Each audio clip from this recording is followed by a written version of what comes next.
Talking about survival, let's go to 10th of June 1999. Zoji La पास आप श्रीनगर से कारगिल की तरफ बढ़ रहे हैं और तब आप अपनी बटालियन ज्वाइन करते हैं शाहजहांपुर से आके। पहली ब्रीफिंग आप लोगों को क्या दी गई थी, क्या है ऊपर की स्थिति क्या है?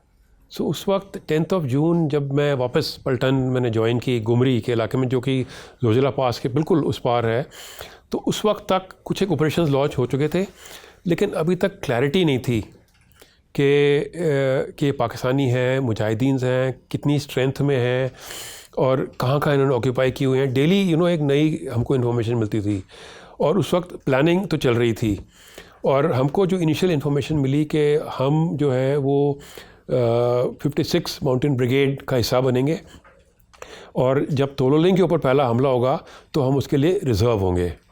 तो हम उसकी तैयारी में लगे हुए थे।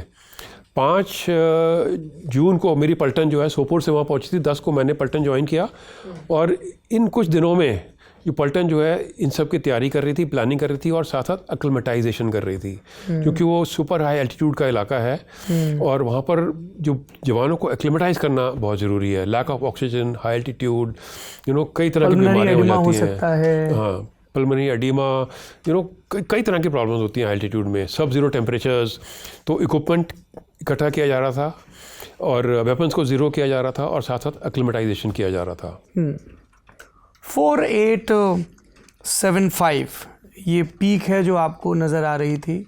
जीओसी थे जनरल पुरी और आप रिप्लेसमेंट थे 2 राजरिफ का।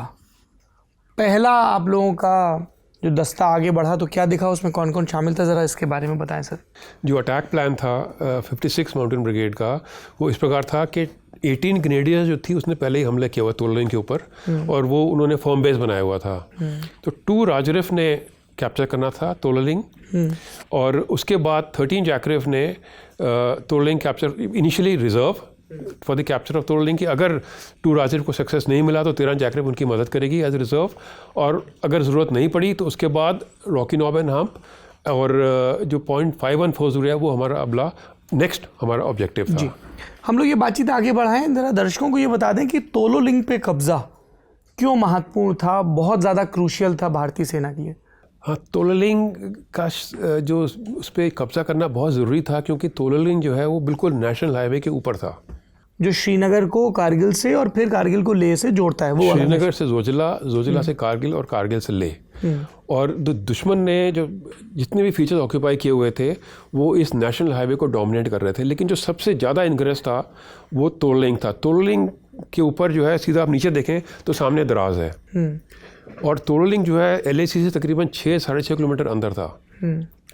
सो तोलोलिंग को कैप्चर करना बहुत ज़रूरी था, क्योंकि जब तक तोलोलिंग कैप्चर नहीं होगा तो रॉकी नॉब और हम कैप्चर नहीं होगा और 5140 को कैप्चर करना था, जो कि तोलोलिंग से भी ऊंचा था।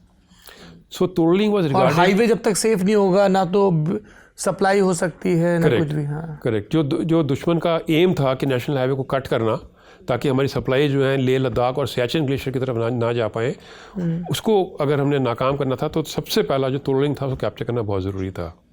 इस दौरान आप लोगों को कोड नेम दिए गए जब वॉर में होते हैं, ये कोड नेम का नॉमिक्लेचर कैसे होता है? आपको चाणक्य मिला, किसी को खलीफा, किसी को संग्राम, कैप्टन बत्रा को शेर शाह, तो बहुत पॉपुलर कोड नेम हुआ।